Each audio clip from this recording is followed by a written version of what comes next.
Good evening सभी लोगों को। कैसे हैं आप सभी? चलिए, तो बहुत दिनों के बाद हम लोग फिर से लाइव आ चुके हैं। एक बार सभी लोग लाइव आ जाएं और लाइव आके सभी लोग एक बार शेयर कर देंगे, एक दूसरे को शेयर कर देंगे। आज से हम लोग क्लास को प्रारंभ कर रहे हैं, कंटिन्यू क्लास को करेंगे बाबू, ठीक है? तो चलिए, साउंड क्लियर है? साउंड क्लियर है। तो आज के क्लास में हम लोग क्या देखने वाले हैं, थोड़ा सा गौर से देखेंगे। यहाँ पे आज के क्लास में जो हम लोग देखने वाले हैं, यहाँ पे फिजिक्स, यहाँ पे किसके बारे में बात करेंगे? हम लोग फिजिक्स के बारे में बात करेंगे। 10th क्लास के फिजिक्स के बारे में बात करेंगे। कौन से क्लास के बारे में? तो 10th क्लास के फिजिक्स के बारे में बात करेंगे। और आज का जो चैप्टर हम लोग का होगा, चैप्टर नंबर फर्स्ट। क्या होगा? चैप्टर नंबर फर्स्ट आज का हम लोग का क्लास होगा, जिसे हम लोग सभी लोग जानते हैं। चैप्टर फर्स्ट में क्या हम लोग को अध्ययन करना रहता है? तो प्रकाश का परावर्तन। क्या पढ़ना रहता है? प्रकाश का परावर्तन पढ़ना रहता है। प्रकाश के परावर्तन के बारे में हम लोग आज अध्ययन करेंगे। रिफ्लेक्शन ऑफ लाइट, जिसे क्या कहते हैं? Reflection of light. ठीक है, तो आप सभी का स्वागत है एक बार फिर से इस अपना जिल क्लासेस प्लेटफॉर्म पे, जिल क्लासेस यूट्यूब परिवार में। तो चलिए क्लास को हम लोग प्रारंभ करते हैं। आज का जो क्लास होगा, जैसे कि आप सभी जान चुके हैं, ये आज से हम लोग कंटिन्यू फिजिक्स क्लास प्रारंभ कर रहे हैं। और कितने बजे? तो 6 बजे। कितने बजे वो? तो 6 बजे हम लोग क्लास को प्रारंभ करेंगे प्रत्येक दिन। कितने बजे? 6 बजे, 6 PM में। इस 6 PM में हम लोग का क्लास प्रारंभ होगा और 6 से 7 क्लास चलेगा। तो एक बार सभी लोग जुड़ जाएं और जुड़कर लाभ उठाएं। चलिए, तो क्लास को हम लोग स्टार्ट करें। क्लास को स्टार्ट किया जाए, यस या नो? क्लास को स्टार्ट करते हैं। चलिए,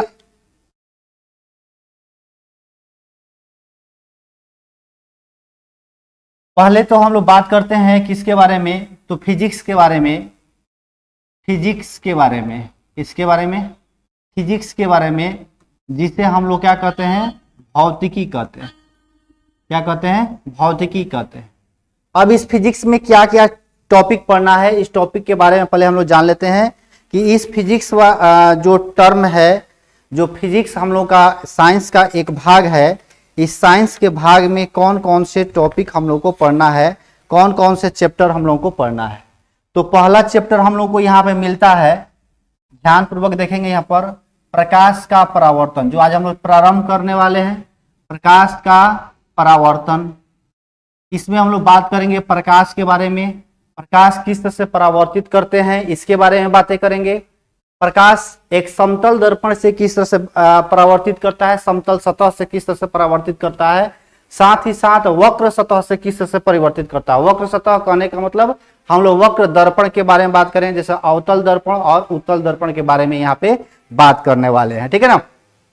इसके अलावे देखा जाए तो इसमें हम लोग क्या बात करेंगे? दर्पण फार्मूला के बारे में बात करेंगे। दर्पण फार्मूला क्या होता है? 1/f = 1/v + 1/u, इन सभी के बारे में बात करेंगे। ठीक है, दूसरा अगर टॉपिक देखें हम लोग, तो प्रकाश का अपवर्तन के बारे में बात करेंगे। प्रकाश का अपवर्तन के बारे में बात करेंगे।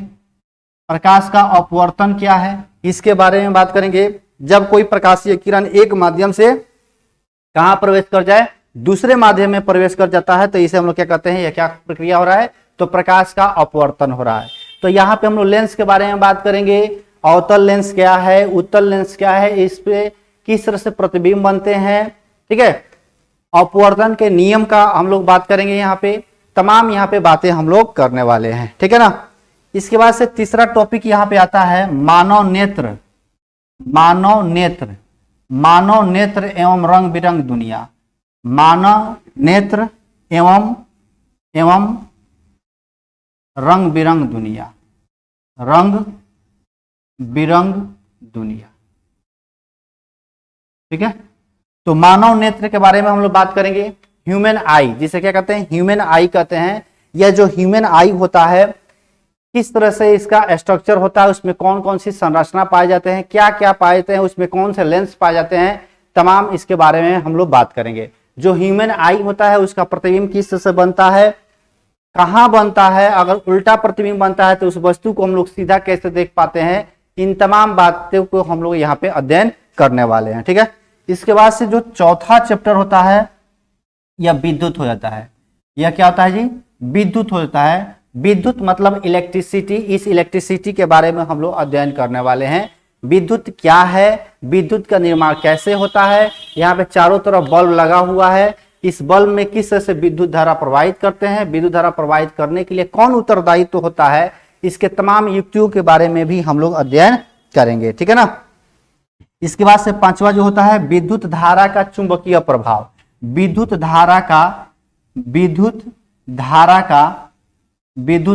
का क्या पढ़ेंगे हम लोग, तो चुंबकीय प्रभाव पढ़ेंगे। चुंबकीय प्रभाव पढ़ेंगे, विद्युत धारा का चुंबकीय प्रभाव हम लोग पढ़ेंगे। ठीक है ना।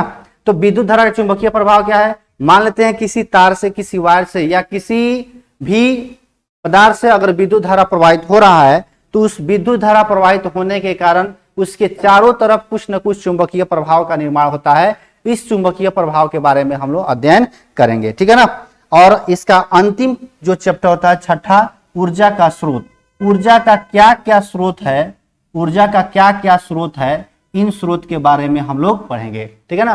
तो प्रकाश के बारे में जब हम लोग पढ़ेंगे तो यहाँ पे हम लोग पढ़ेंगे कि प्रकाश भी क्या है, एक ऊर्जा का स्रोत है। अब यह प्रकाश किस तरह से ऊर्जा का स्रोत है, इसके अलावा, प्रकाश के अलावा और हमें किस किस चीजों से ऊर्जा प्राप्त होता है, इनके बारे में हम लोग को अध्ययन करना है। तो यहाँ से 6 चैप्टर ऐसे देखा जाए एनसीईआरटी के अनुसार से, एनसीईआरटी के अनुसार से अगर देखा जाए तो यहाँ पे 5 ही चैप्टर हम लोग को अध्ययन करना रहता है। क्यों, क्योंकि एनसीईआरटी क्या किया है, इन दोनों पोर्शन को क्या कर दिया है, इन 2 चैप्टर देख रहे हैं, ये जो 2 चैप्टर देख रहे हैं, इन दोनों चैप्टर को आपस में क्या कर दिया है, मर्ज कर दिया गया है और लिखा है कि प्रकाश का परावर्तन एवं अपवर्तन। तो चलिए हम लोग प्रारंभ करते हैं आज की क्लास को। और आज की क्लास में हम लोग देखने वाले हैं क्या, तो प्रकाश के परावर्तन के बारे में। स्टार्ट किया जाए, प्रकाश के परावर्तन। तो चैप्टर का नाम तो पहले लिख लेते हैं। चैप्टर का नाम क्या है हमारा, तो चैप्टर का नाम हमारा हो जाएगा प्रकाश का परावर्तन। प्रकाश का परावर्तन, प्रकाश का परावर्तन, क्या होगा चैप्टर का नाम, प्रकाश का परावर्तन। चैप्टर का नाम क्या हो गया, प्रकाश का परावर्तन, reflection of light, reflection of light, यह हमारा चैप्टर नाम हो गया। अब यह रिफ्लेक्शन ऑफ लाइट जब बात यहाँ पे कहा जाता है तो सबसे पहले बात आता है यहाँ पर कि प्रकाश क्या है, लाइट क्या है, इसके बारे में हम लोग जानेंगे कि लाइट क्या है, प्रकाश कहते किसे हैं, प्रकाश का कार्य क्या है, प्रकाश किसका स्रोत है, इसके बारे में हम लोग बातें करेंगे। तो अगर देखा जाए यहाँ पे तो कहा जाता है कि प्रकाश जो है, प्रकाश एक ऊर्जा का स्रोत होता है। प्रकाश एक ऊर्जा का स्रोत है। ऊर्जा का क्या है वो, तो ऊर्जा का स्रोत है जिससे हम लोग किसी वस्तु को देख पाते हैं। क्या होता है सर, जिससे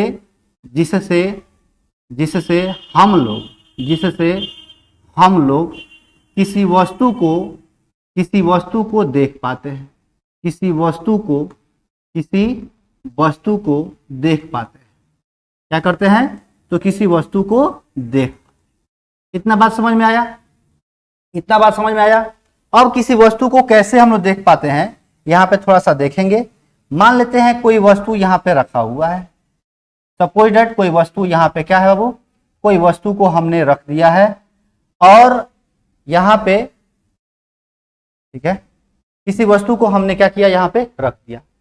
अब क्या होगा, अगर इस वस्तु पर यहाँ से क्या चलेगा, प्रकाशीय किरण यहाँ पे आएंगे और प्रकाशीय किरण यहाँ से आकर और टकराएंगे इस वस्तु के सतह पर, और टकराने के बाद जब यह प्रकाशीय किरण हम लोगों के आंखों तक पहुंचते हैं, कहां तक वो, हम लोग के आंख तक पहुंचता है, कहां तक, तो हम लोग के आंख तक पहुंचता है, तब हम किसी वस्तु को देख पाते हैं। क्या कर पाते हैं, तब हम लोग क्या करते हैं, इस वस्तु को देख पाते हैं। ठीक है ना। तो यहां से क्या हुआ, प्रकाश किरण यहां से आया, यह क्या है, तो प्रकाश किरण है। यह प्रकाश किरण यहां से आया, इस वस्तु पे टकराया, टकराने के बाद से क्या हुआ, हमारे आंख तक यह प्रकाश चलता है, पहुंचता है, तब हम इस वस्तु को देख पाते हैं। तब हम क्या करते हैं, इस वस्तु को देख पाते हैं, अन्यथा हम लोग अंधेरा में किसी वस्तु को नहीं देख पाते। यही कारण है कि हम लोग अंधेरे में किसी वस्तु को नहीं देख पाते हैं। बात समझ में आया? यही कारण है, क्या करते हैं सर, किसी वस्तु को हम लोग देख नहीं पाते। अब यहाँ पे बात आता है कि प्रकाश का स्रोत क्या है। तो एक टॉपिक बनाएंगे, एक हेडिंग बनाएंगे कि प्रकाश का स्रोत। क्या हेडिंग बनेगा, प्रकाश का स्रोत। प्रकाश का स्रोत। अब यह प्रकाश का स्रोत क्या क्या हो सकता है, प्रकाश का स्रोत क्या क्या हो सकता है। अगर प्रकाश का स्रोत हम लोग देखें तो प्रकाश का स्रोत बहुत तरीका से हमें प्रकाश मिलता है। यहाँ से ट्यूबलाइट जल रहा है, लैंप जल रहा है, बल्ब जल रहे हैं, इन तमाम बल्ब से भी हम लोग को प्रकाश मिलता है, सूर्य के प्रकाश से भी प्रकाश मिलता है, तारा के प्रकाश से भी प्रकाश मिलता है। तो तमाम वस्तुओं से हमें प्रकाश मिलता है। लेकिन इस प्रकाश के स्रोत को दो भागों में बांट दिया जाता है। पहला कहा गया सर कि प्रकृति रूप से, मतलब प्राकृतिक रूप से अगर कोई स्रोत मिलता है, ठीक है ना, तो क्या कहेंगे सर, प्रकृति। और दूसरा क्या है सर, मानव रूप में, मानव निर्मित। दूसरा क्या है, तो मानव निर्मित वस्तु से। तो स्रोत के आधार पर इसे प्रकाश का स्रोत कितने भाग में बांट दिया गया, दो भागों में। तो प्राकृतिक रूप से अगर देखा जाए तो प्राकृतिक रूप से हम लोग कहेंगे कि सूर्य का जो प्रकाश हमें मिलता है सर, तो यह प्राकृतिक रूप से हमें प्रदान होता है। इसके साथ साथ अगर किसी तारा से हमें प्रकाश मिलता है तो यह क्या है, तो प्राकृतिक रूप से हमें प्राप्त होता है। क्यों, क्योंकि इस दोनों को प्राकृतिक ने ही बनाया है, प्राकृतिक का देन है, इसलिए हमें इसे क्या कहेंगे सर, प्राकृतिक स्रोत कहेंगे। इसे क्या कह देंगे, तो प्राकृतिक स्रोत कह देंगे। क्या कहेंगे, इसे प्राकृतिक स्रोत कहेंगे, ठीक है ना। और इसे क्या कहेंगे सर, मानव निर्मित स्रोत कह देंगे। इसे क्या कह देंगे, मानव निर्मित स्रोत कह देंगे। अब भाई मानव निर्मित स्रोत क्या है, नाम से ही पता चल रहा है कि मानव निर्मित मतलब मानव के द्वारा, मनुष्य के द्वारा बनाया गया, मनुष्य के द्वारा बनाए गए वस्तु के द्वारा, बनाए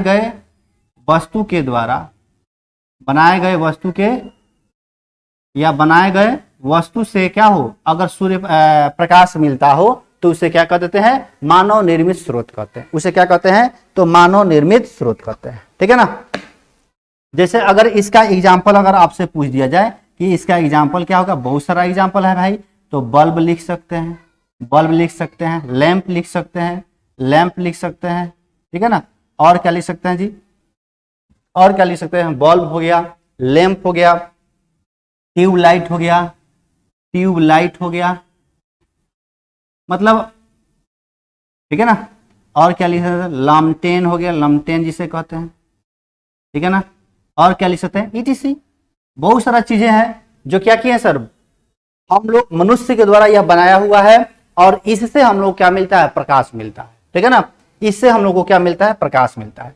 लेकिन अगर यहाँ पे देखा जाए तो जो सूर्य का प्रकाश है इसमें तो कोई ईंधन नहीं जल रहा है, लेकिन इसमें कुछ न कुछ ईंधन लगते हैं। जैसे यहाँ पे मिट्टी का तेल लगता है, मिट्टी के तेल का प्रयोग किया जाता है कहाँ पे, इस लैंप में। बल्ब में जो है या विद्युत का प्रयोग किया जाता है, इसका प्रयोग करते हैं, विद्युत का प्रयोग किया जाता है, ठीक है ना।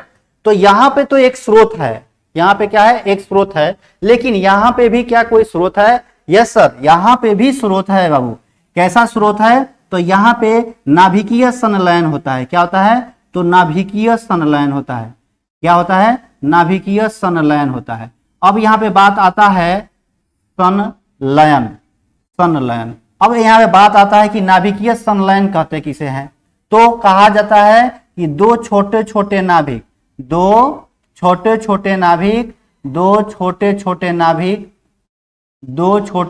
नाभिक आपस में मिलकर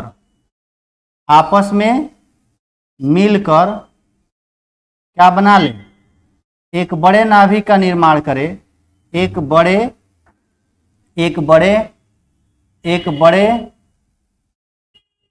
नाभिक का निर्माण करे, नाभिक का निर्माण करे, तब इस प्रक्रिया को हम लोग क्या कहते हैं, तब इस प्रक्रिया को हम लोग कहते हैं, तब इस प्रक्रिया को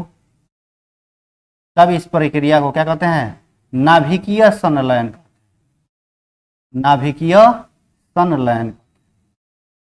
ठीक है, जब छोटे छोटे नाभिक आपस में मिलते हैं, मान लेते हैं एक यह नाभिक हो गया और दूसरा यह एक नाभिक हो गया, जब यह आपस में मिलेंगे तो एक बड़ा नाभिक मिलेगा, लेकिन इसके साथ साथ बहुत सारा ऊर्जा यहाँ पे प्राप्त होता है। तो यही ऊर्जा किस रूप में, तो यह जो सूर्य है यह सूर्य प्रकाश के रूप में प्रदान करता है। किस रूप में, प्रकाश के रूप में प्रदान करता है। किस रूप में प्रदान करता है, तो प्रकाश के रूप में प्रदान करता है। तो यहां से हम लोग क्या देखे, जो ऊर्जा हमें मिला वह किस रूप में, प्रकाश के रूप में मिला। इसीलिए कह दिया गया कि प्रकाश क्या है, तो प्रकाश एक ऊर्जा का स्रोत है। फर्स्ट पॉइंट हम लोग यही लिखे कि प्रकाश क्या है बाबू, एक ऊर्जा का स्रोत है। क्या है, एक ऊर्जा का स्रोत है। प्रकाश क्या होता है, तो एक ऊर्जा का स्रोत है। ये आपसे क्वेश्चन पूछेगा, आपको इसका जवाब देना पड़ेगा। ठीक है ना, प्रकाश क्या है, तो एक ऊर्जा का स्रोत है। एक पॉइंट यहाँ पे और हम लोग लिखते हैं, एक पॉइंट यहाँ पे और हम लोग ऐड करेंगे कि यहाँ पे जो मिट्टी का तेल मिला, विद्युत धारा मिला, यह क्या कर रहा है, यह कर क्या रहा है, तो यह एक रूप से दूसरे रूप में रूपांतरित हो रहा है। मतलब कहने का अर्थ क्या है कि अगर कोई वस्तु है तो क्या होता है, एक रूप से दूसरे रूप में रूपांतरित होता है, वह नष्ट नहीं होता है, उसे ना निर्मित किया जा सकता है, ना ही उसे नष्ट किया जा सकता है। तो क्या होता है जी, तो एक रूप से दूसरे रूप में क्या होता है, परिवर्तित हो जाता है। तो लिखेंगे ऊर्जा जो है, यह ऊर्जा एक रूप से क्या होता है बाबू, तो दूसरे रूप में रूपांतरित होते हैं, रूपांतरित होते हैं। ठीक है, बात समझ में आया, इतना समझ में बात आ गया। चलिए, सभी लोगों को गुड इवनिंग है बाबू, सभी लोगों को गुड इवनिंग है। एक बार सेशन को लाइक शेयर थोड़ा सा कर देंगे, एक बार सेशन को लाइक और शेयर कर दीजिए।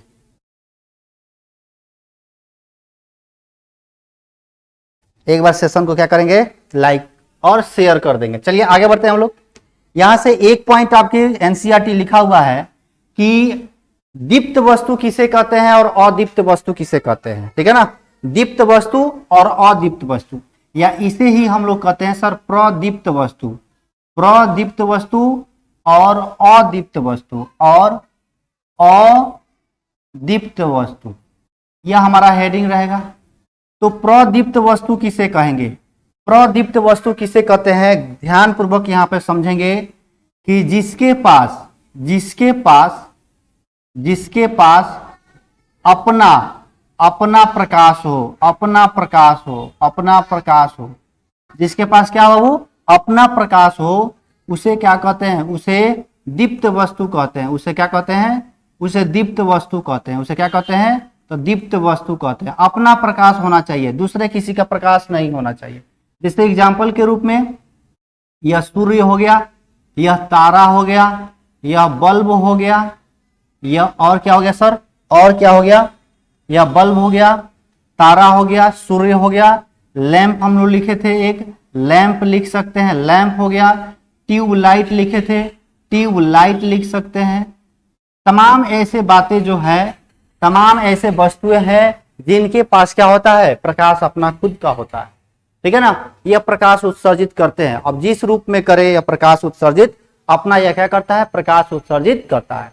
ठीक है ना, तब इसे हम लोग क्या कर देंगे, इन सभी वस्तुओं को हम लोग क्या कहते हैं, इन सभी वस्तुओं को प्रदीप्त वस्तु कह देते हैं। लेकिन दूसरा बात यहाँ पे आता है कि यह अदीप्त वस्तु क्या है, यह अदीप्त वस्तु क्या है। दूसरा यहाँ पे शब्द आता है कि अदीप्त वस्तु क्या है। तो अदीप्त वस्तु कहा जाए जिनके पास क्या न हो, अपना प्रकाश न हो, अपना प्रकाश न हो, अपना प्रकाश न हो, तो उसे क्या कहते हैं सर, अदीप्त वस्तु कहते हैं, उसे क्या कहते हैं, अदीप्त वस्तु कहते हैं, ठीक है ना। अगर इसका एग्जाम्पल देखें बाबू, तो इसका एग्जाम्पल देखिए, इसका एग्जाम्पल हम लोग लिख सकते हैं क्या, लकड़ी हो गया। अगर कोई लकड़ी है तो क्या उससे प्रकाश निकलता है, नहीं निकलता है। कब तक प्रकाश नहीं निकलता है, जब तक उसे आग के हवाले नहीं करते हैं। तो लकड़ी हो गया। कोई पत्थर, किसी पत्थर से प्रकाश निकलता है सर, नहीं सर। यहाँ ईंट से कोई प्रकाश निकलता है, नहीं सर। यहाँ पे बहुत सारे बेंच कुर्सियां लगे हुई हैं, बेंच से कुर्सी से क्या प्रकाश निकलते हैं सर। दूसरा सर, क्या चंद्रमा से प्रकाश निकलता है सर, क्या चंद्रमा से प्रकाश निकलता है सर। तो बहुत सारे बच्चे का आंसर आएगा, बहुत सारे चेला का आंसर आएगा, यस सर चंद्रमा का तो प्रकाश निकलता ही है, चंद्रमा का तो प्रकाश निकलता ही है, ठीक है ना। चंद्रमा का प्रकाश, चंद्रमा से तो प्रकाश निकलता ही है। लेकिन अगर यहाँ पे हम देखें तो चंद्रमा से जो प्रकाश प्राप्त होता है, चंद्रमा से जो प्रकाश प्राप्त होता है, चंद्रमा से जो प्रकाश प्राप्त होता है, यह प्रकाश किसका प्रकाश है, तो सूर्य का परावर्तित प्रकाश होता है। क्या होता है, सूर्य का परावर्तित प्रकाश होता है। क्या होता है, यह सूर्य का परावर्तित प्रकाश है। क्या है बाबू, यह सूर्य का परावर्तित प्रकाश है, परावर्तित प्रकाश है। यह क्या है, सूर्य का परावर्तित प्रकाश है, ठीक है। क्या है, सूर्य का परावर्तित प्रकाश है। एक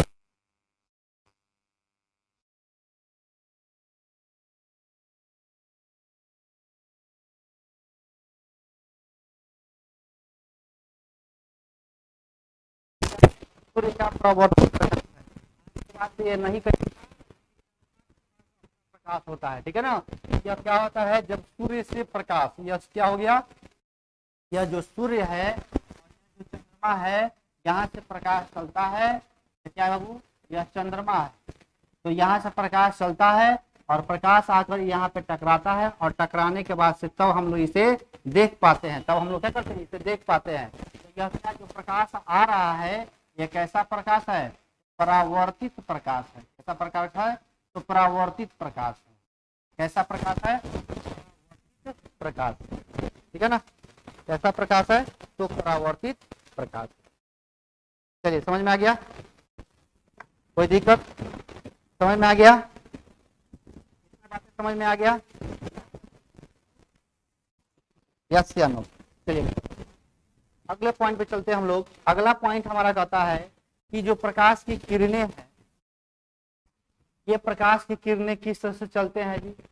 तो प्रकाश की किरणें, अगला पॉइंट हम लोग लिखेंगे, प्रकाश की किरणें, प्रकाश की जो किरणें हैं, प्रकाश की किरणें सीधी रेखा में चलती हैं, सीधी रेखा में, तथा चारों ओर, तथा चारों ओर किस तरह चलता है, तो सीधी रेखा में चलती है, और सीधी रेखा के साथ साथ किस तरह से, तो चारों ओर समान वेग से, समान रूप से यह चलता है, ठीक है ना।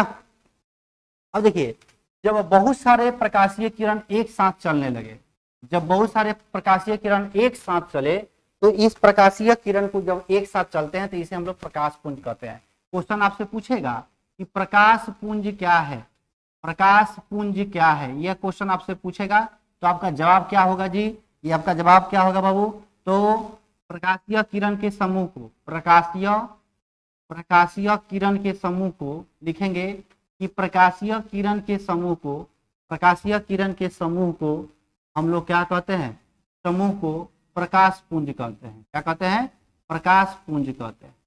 क्या कह दिए, प्रकाश पुंज कहते हैं, ठीक है ना। मतलब बहुत सारे प्रकाशीय किरण जब एक साथ चलते हैं, बहुत सारा प्रकाशीय किरण जब एक साथ चलते हैं, तो इनके समूह को, एक साथ जब चल रहे हैं तो इनके जो समूह होंगे, इन सभी समूहों को हम लोग क्या कहते हैं, इन सभी समूहों को हम लोग क्या कहते हैं, तो इन सभी समूहों को हम लोग कहते हैं प्रकाश पुंज। क्या कहते हैं, प्रकाश पुंज कहते हैं, ठीक है ना। अगर आपसे क्वेश्चन पूछे यह प्रकाश पुंज कितने प्रकार के होते हैं, तो यह प्रकाश पुंज 3 प्रकार के होते हैं। मुख्यतः कितने प्रकार के, तो मुख्यतः यह 3 प्रकार के होते हैं। अब देखेंगे कौन कौन है यहाँ पर। पहला जो अगर देखा जाए तो यहाँ पे कहा जाता है अपसारी किरण पुंज। क्या कहते हैं, अपसारी किरण पुंज, अपसारी किरण पुंज कहते हैं। अगर दूसरा यहाँ पे देखा जाए तो दूसरा अगर देखा जाए तो कहा जाता है अभिसारी किरण पुंज। क्या कहते हैं? अभिसारी किरण पुंज, अभिसारी किरण पुंज कहते हैं। अगर तीसरा की बात करें यहाँ पर तो तीसरा जो होता है समांतर किरण पुंज, समांतर किरण पुंज, समांतर किरण पुंज कहते हैं। तीसरे को क्या कहते हैं? तो समांतर किरण पुंज कहते हैं। अब अपसारी किरण पुंज किसे कहते हैं? ये क्वेश्चन आपसे पूछता है। ऐसे भी पूछ सकता है कि अपसारी दर्पण कौन होता है, अपसारी लेंस कौन होता है, ये भी आपसे क्वेश्चन पूछे जाते हैं। तो तमाम ऐसे क्वेश्चन पूछे जाते हैं। यहाँ पे ध्यान पूर्वक देखिए, अपसारी किरण पुंज कहता है कि अगर कोई किरण पुंज एक बिंदु से निकलकर क्या हो जाए, चारों तरफ फैल जाए, एक किरण से निकल, एक बिंदु से निकलकर क्या हो, चारों तरफ फैल जाए, तब इसे हम लोग क्या कहेंगे? इस किरण पुंज को क्या कहेंगे? तो अपसारी किरण पुंज। मतलब यह होता है क्या कि एक बिंदु से निकलकर, एक बिंदु से निकलकर क्या हो जाए, चारों ओर फैले, चारों ओर क्या हो जाए, फैले, चारों ओर फैले, तब इसे हम लोग क्या कहते हैं? अपसारी किरण पुंज। अगर आपसे यहीं पे क्वेश्चन पूछ दे कि बताए कौन सा दर्पण अपसारी किरण पुंज होता है, कौन सा दर्पण अपसारी किरण पुंज होता है, या अपसारी दर्पण किसे कहते हैं, अगर आपसे क्वेश्चन पूछ दे कि अपसारी दर्पण किसे कहते हैं, तो उत्तल दर्पण को अपसारी दर्पण कहते हैं। साथ ही साथ अगर लेंस में पूछ दे तो लेंस में जो होता है यह अवतल लेंस होता है, इस अवतल लेंस को हम लोग क्या कहते हैं? तो अपसारी अपसारी लेंस कहते हैं। ठीक है ना? कौन कौन? उत्तल दर्पण और अवतल लेंस को हम लोग क्या कहते हैं सर? अपसारी कहते हैं। मतलब अगर आपसे पूछ दे क्वेश्चन कि अपसारी दर्पण कौन है, तो उत्तल दर्पण को अपसारी कहते हैं, और अगर पूछ दे कि अपसारी लेंस किसे कहते हैं, तो अवतल लेंस को अपसारी लेंस कहते हैं। ठीक है ना? तो इसे हम लोग पढ़ेंगे, उत्तल दर्पण के बारे में जब पढ़ेंगे, क्यों ऐसा होता है, इसके बारे में हम लोग ये चर्चा करेंगे। ठीक है ना? अब आते हैं सर अभिसारी किरण पुंज। अभिसारी किरण पुंज कहता है कि अभिसारी किरण पुंज क्या कहता है जी? जब किरण पुंज क्या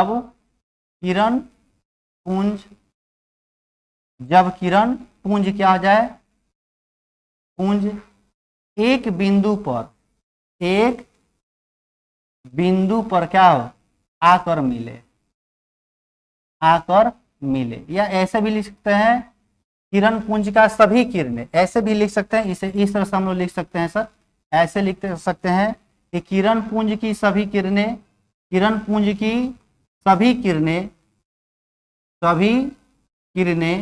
क्या हो, किसी एक बिंदु पर मिले, किसी एक बिंदु पर आकर मिले, किसी एक बिंदु पर आकर मिले, तब उसे हम लोग क्या कहते हैं? तब उसे अभिसारी किरण पुंज कहते हैं। अगर अभिसारी किरण पुंज का स्ट्रक्चर देखें तो यह क्या होता है जी? बहुत सारा किरण किसी एक बिंदु पर आकर क्या होता है? यहाँ पर आकर मिलता है। ठीक है ना? यहाँ पे आकर क्या हो रहा है? तो मिल रहा है। यह सभी किरण यह क्या हो रहा है? यहाँ पर आकर मिल रहा है। तो जब एक बिंदु पर अगर आकर मिलता है तब इसे हम लोग क्या कहते हैं? तब इसे हम लोग कहते हैं कि यह अभिसारी किरण पुंज है। यहाँ पे समझने के लिए, याद रखने के लिए ऐसा कहा गया। अभी का मतलब क्या होता है? अभी मतलब किसी एक बिंदु का बोध हो रहा है। अभी मतलब एक बिंदु का बोध हो गया। चला, जब एक बिंदु का बोध हो जाता है तब मतलब सभी प्रकाशीय किरण क्या हो रहा है? एक बिंदु पर आकर मिल रहा है। जब सभी प्रकाशीय किरण एक बिंदु पर आकर मिलता है तब इसे हम लोग क्या कहते हैं? अभिसारी किरण पुंज कहते हैं। तब इसे हम लोग क्या कहते हैं? अभिसारी किरण पुंज कहते हैं। तब इसे हम लोग क्या कहेंगे? अभिसारी किरण पुंज कहते हैं। ठीक है?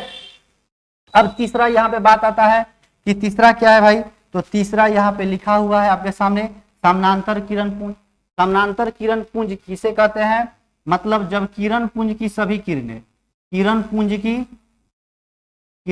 की सभी किरणें किरण पुंज की सभी किरणें क्या हो जाए, एक दूसरे के समानांतर हो, एक दूसरे के समानांतर हो, एक दूसरे के समानांतर हो, तब उसे क्या कहेंगे, उस किरण पुंज को हम लोग क्या कहते हैं, समानांतर किरण पुंज कहते हैं। जैसे अगर एग्जांपल यहाँ पे देखें हम लोग, इसका स्ट्रक्चर देखें तो यहाँ पे यह प्रकाश किरण क्या है, यह प्रकाशीय किरण क्या है, सभी प्रकाशीय किरण यह एक दूसरे के क्या है, समानांतर है, एक दूसरे के क्या है, समानांतर है। तो इस प्रकार के किरण पुंज को हम लोग क्या कहते हैं, समानांतर किरण पुंज कहते हैं। इस प्रकार के किरण पुंज को क्या कहते हैं, तो समानांतर किरण पुंज कहते हैं।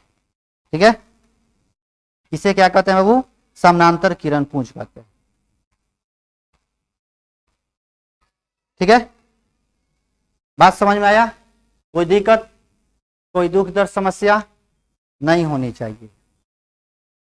तो आज की क्लास में हम लोग क्या क्या देखे, आज के क्लास में हम लोग क्या क्या देखे, तो सबसे पहले तो फिजिक्स के बारे में हम लोग देख लिए बाबू कि फिजिक्स क्या है, फिजिक्स के बारे में कितना फिजिक्स हम लोग को पढ़ना है, कौन कौन से टॉपिक पढ़ना है, इसके बारे में प्रकाश का प्रवर्तन आज हम लोग चैप्टर चालू किए हैं। और ऐसे निरंतर चैप्टर चलते रहेंगे, निरंतर आपको क्लास चलती रहेगी।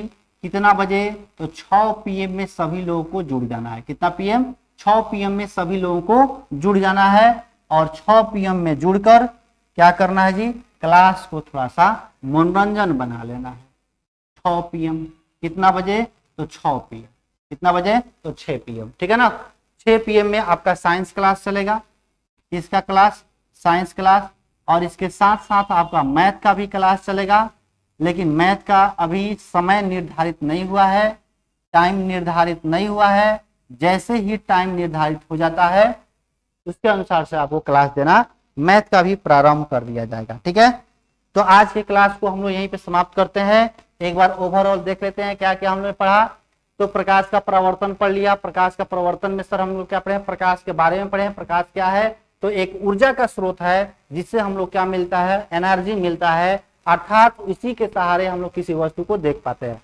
अगर अंधेरा में किसी वस्तु को रख दिया जाए तो उस वस्तु को हम लोग नहीं देख पाते हैं, उस वस्तु को हम लोग नहीं देख पाते हैं जब तक किसी प्रकाशीय वस्तु का प्रयोग हम लोग न करें। ठीक है, इसके बाद से दूसरा हम लोग यहाँ पे प्रकाश का स्रोत के बारे में देखें तो प्रकाश का स्रोत तो बहुत सारा है, लेकिन स्रोत के आधार पर इसे 2 वर्गों में बांट दिया गया है। एक प्रकाश स्रोत प्राकृतिक स्रोत है, दूसरा क्या है, सब मानव निर्मित स्रोत है। प्राकृतिक स्रोत अगर देखा जाए तो सूर्य और तारा है, यह प्राकृतिक रूप से हमें प्रकाश प्रदान करते हैं, इसलिए इन्हें प्राकृतिक स्रोत में रखा गया है। जबकि मानव निर्मित स्रोत क्या क्या है, तो बहुत सारे हैं, तमाम वस्तुएं हैं, जैसे टॉर्च हो गया, लाइट हो गया, और लैंप हो गया, ट्यूबलाइट हो गया, बल्ब हो गया। ये तमाम जो भी आप देखते हैं अपने अगल बगल चारों तरफ, जो भी आप वस्तु को देखते हैं, ऐसे वस्तु को जो क्या हो, जो मानव निर्मित हो, अगर उससे प्रकाश मिलता है तो उस स्रोत को हम लोग क्या रखते हैं, तो मानव निर्मित स्रोत में रखते हैं।